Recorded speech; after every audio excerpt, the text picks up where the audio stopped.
जहां से हम न्याय के लिए पुकार सकते हैं, उन संस्थाओं को भी दबाव बनाने का काम अगर कोई कर रहा है तो भारतीय जनता पार्टी कर रही है। कि अगर तेलंगाना में सफाया हो रहा है बीजेपी का, तो उत्तर प्रदेश भी पीछे नहीं रहेगा। जो आज भारत सरकार नकल कर रही है वो कहीं ना कहीं आपकी देन है, लेकिन कुछ लोग तो ऐसे हैं जो काम कम प्रचार ज्यादा करते हैं। ये भारतीय जनता पार्टी भ्रमजाल पार्टी है, इससे सावधान रहना। तो यहां के किसान इकट्ठे होकर के अपनी आवाज बुलंद कर करके उस समय की हुकूमत को हिला के रख दिया।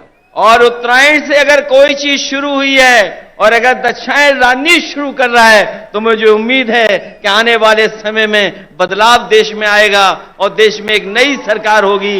ये भारतीय जनता पार्टी के लोग नहीं रहेंगे। सभी नेता और बड़ी संख्या में, जहां तक मैं देख सकता हूं, मुझे लोग ही लोग दिखाई दे रहे हैं, सरीसर दिखाई दे रहे हैं। मैं अगर बाईं तरफ देखता हूं, मुझे लोग ही लोग दिखाई दे रहे हैं, सरीसर दिख रहे हैं। दाईं तरफ देखता हूं तो सरीसर दिखाई दे रहे हैं। और मैं जब सामने देखता हूं, जहां तक देख सकता हूं वहां तक मुझे लोग दिखाई दे रहे हैं।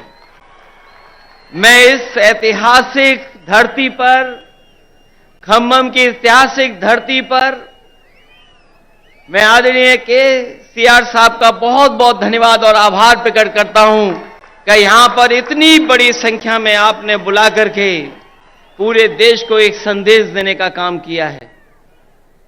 आज सुबह से लगातार हम लोग काम देख रहे हैं। मैं सामने जहां पर बिल्डिंग में हम लोग बैठे थे,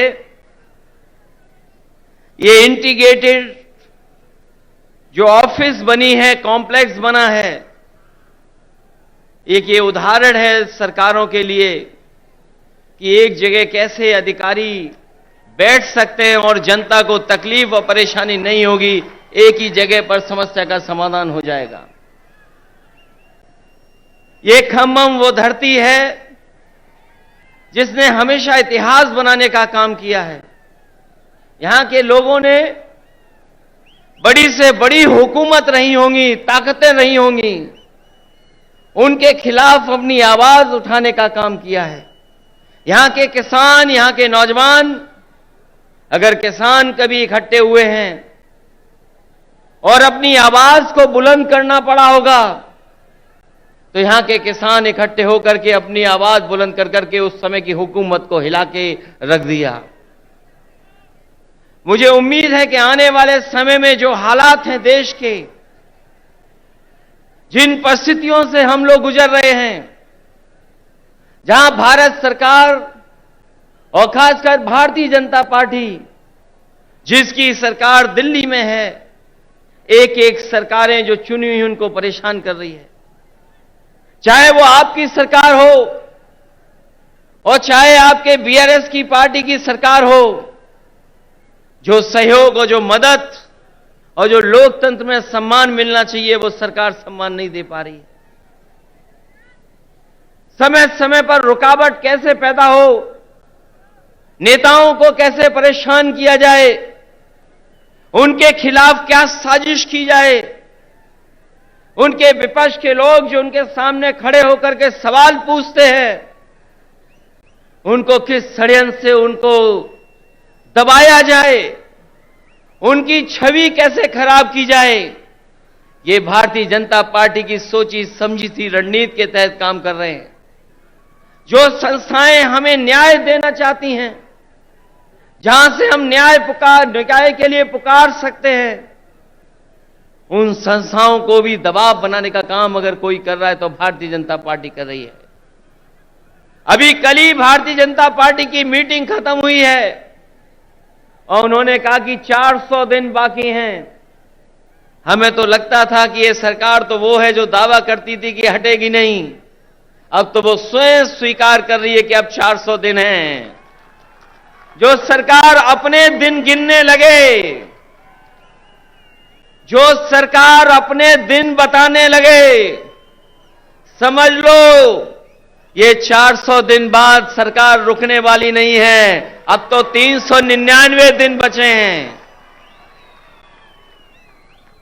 और जैसा कि भारतीय जनता पार्टी का समय समय पर जो बुनियादी मुद्दे हैं कि महंगाई कैसे कम हो, बेरोजगारी कैसे कम हो, हमारे लोग जो भारत छोड़ करके चले जा रहे हैं, कुछ लोग तो अपनी खुशहाली के लिए जा रहे हैं, लेकिन बड़ी संख्या में लाखों लोग ऐसे हैं जो धन दौलत उनके पास है, वो इस देश में रहना नहीं चाहते, क्योंकि ये सरकार उनको रहना नहीं देना चाहती।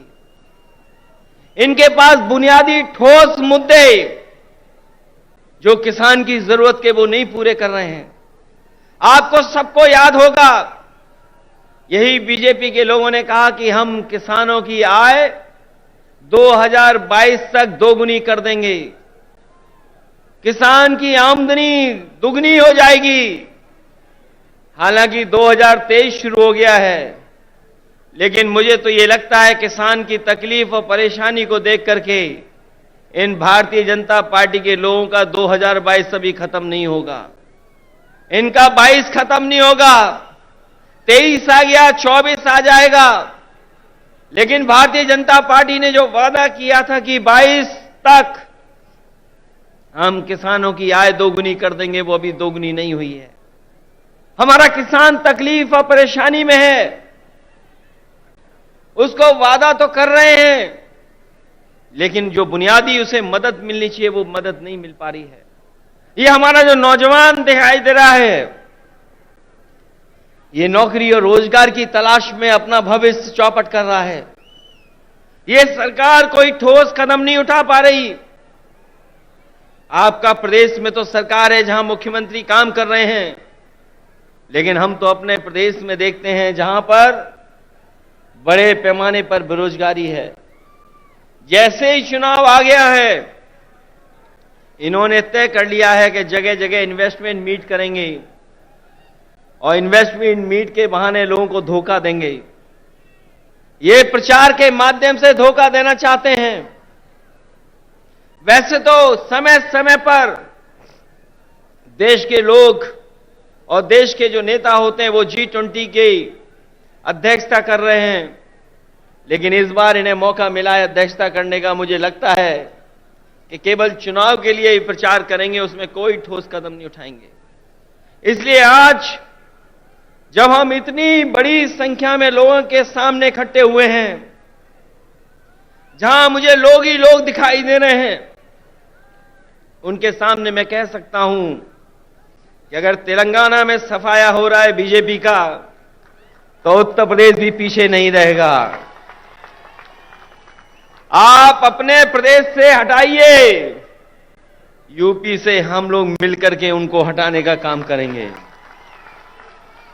हम यूपी वाले यही जानते हैं कि जिन्हें प्रधानमंत्री बनना है वो उत्तर प्रदेश जरूर आते हैं। इसीलिए आपने देखा होगा गुजरात से उत्तर प्रदेश आए। अगर गुजरात से प्रधानमंत्री बन सकते होते तो शायद गुजरात वो नहीं छोड़ते, लेकिन उत्तर प्रदेश के साथ जो धोखा हुआ है उसकी आप कल्पना नहीं कर सकते हैं। मां गंगा हमारी पूजा का, हमारी आस्था का, हमारी संस्कृति की स्थान है। एक पानी का जहाज चला करके, विलासिता का जहाज चला करके न जाने क्या सपने दिखा रही है सरकार। और जिस मां गंगा को साफ हो जाना चाहिए था, मां गंगा वैसी की वैसी है, नदी साफ नहीं है, नदी को साफ नहीं कर पाए। मुझे खुशी है इस बात की कि जब मैं मुख्यमंत्री था उस समय आपके मुख्यमंत्री जी ने एक फैसला लिया था कि यहां पर किसानों के खेत तक और घरों में पानी पीने का कैसे इंतजाम किया जाए। वो जो इंटीग्रेटेड इरिगेशन सिस्टम का आपने शुरुआत की, मैं आपको बधाई देता हूं और जनता को भी बधाई देता हूं, उनका धन्यवाद देता हूं कि आपके प्रदेश से शुरू हुई योजना जहां पर खेत को पानी, घर में पानी का इंतजाम किया, वही तो भारत सरकार नकल कर रही है। जो आज भारत सरकार नकल कर रही है वो कहीं ना कहीं आपकी देन है। जिस सरकार ने एक उदाहरण पेश किया हो, और न केवल इरिगेशन में और भी क्षेत्रों में, मैं ऐसे सरकार के लोगों को बधाई देता हूं और खासकर मुख्यमंत्री जी को बधाई देता हूं। जहां इतना विकास हो रहा हो, वहीं भारतीय जनता पार्टी के लोग देश को पीछे ले जाना चाहते हैं। उनके मुद्दे, उनके फैसले हमें और आपको पीछे ले जा रहे हैं। इसलिए आज जरूरत है प्रोग्रेसिव नेताओं की, प्रोग्रेसिव सरकारों की। और मुझे उम्मीद है कि जिस तरीके से भारतीय जनता पार्टी ने देश को पीछे कर दिया है हर चीज में, हम सब मिलकर के जो मंच पर बैठे हैं और प्रदेशों में भी हैं, जो साथ मिलकर के काम करेंगे तो देश को एक नई सरकार भी और नए तरह का एक प्रोग्रेसिव एजेंडा देकर के देश को आगे ले जाने का काम करेंगे। मैं एक बार फिर बधाई देता हूं कि आपने जितना प्रचार करना चाहिए था, आपने भगवान विष्णु, उनके अवतार भगवान नरसिम्हा जी का जो मंदिर का निर्माण कराया, मैं आपको बधाई देता हूं। आपने काम ज्यादा किया, प्रचार कम किया, लेकिन कुछ लोग तो ऐसे हैं जो काम कम प्रचार ज्यादा करते हैं।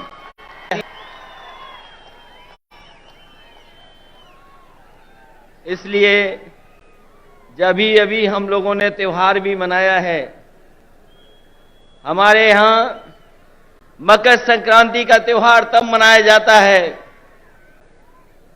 जब सूर्य उत्तरायण हो जाता है। अगर हम मकर संक्रांति मनाते हैं तो देश में अलग अलग जगह अलग अलग त्योहार मनाते हैं। अगर सूर्य उत्तरायण हुआ है तो राजनीति दक्षिणायन चली गई है, और उत्तरायण से अगर कोई चीज शुरू हुई है और अगर दक्षिणायन राजनीति शुरू कर रहा है तो मुझे उम्मीद है कि आने वाले समय में बदलाव देश में आएगा और देश में एक नई सरकार होगी। ये भारतीय जनता पार्टी के लोग नहीं रहेंगे, क्योंकि इनके पास भ्रम और जाल फैलाने के अलावा कोई रास्ता नहीं है। ये समय समय पर भ्रम फैलाते हैं, समय समय पर जाल फेंकते हैं। ये भारतीय जनता पार्टी भ्रम जाल पार्टी है, इससे सावधान रहना। हम लोग तो सावधान कर ही रहे हैं, लेकिन आप लोग भी सावधान करना, जिससे देश में एक नया परिवर्तन आए। मैं इन्हीं शब्दों के साथ आप सबका बहुत बहुत स्वागत करता हूं, बधाई देता हूं। इस ऐतिहासिक धरती पर जो ऐतिहासिक जनसभा हुई है उसके लिए बहुत बहुत बधाई। और यहां पर जितने भी दूसरे दलों के नेता हैं, मैं उन सब का स्वागत करता हूं। और एक बार फिर आपके मुख्यमंत्री केसीआर राव साहब का बहुत बहुत स्वागत और बहुत बहुत धन्यवाद और बहुत बहुत बधाई हम सबको यहां पर इकट्ठा करने के लिए और लाने के लिए। बहुत बहुत धन्यवाद आपका। नेशनल दस्तक की आपसे गुजारिश है कि अगर इसको बचाना चाहते हैं तो नेशनल दस्तक को सब्सक्राइब करने के लिए रेड कलर के सब्सक्राइब बटन को दबाएं, फिर बेल आइकन की घंटी दबाएं। नेशनल दस्तक को बचाने के लिए बहुत जरूरी है कि हर खबर को शेयर करें, लाइक करें, कमेंट जरूर करें।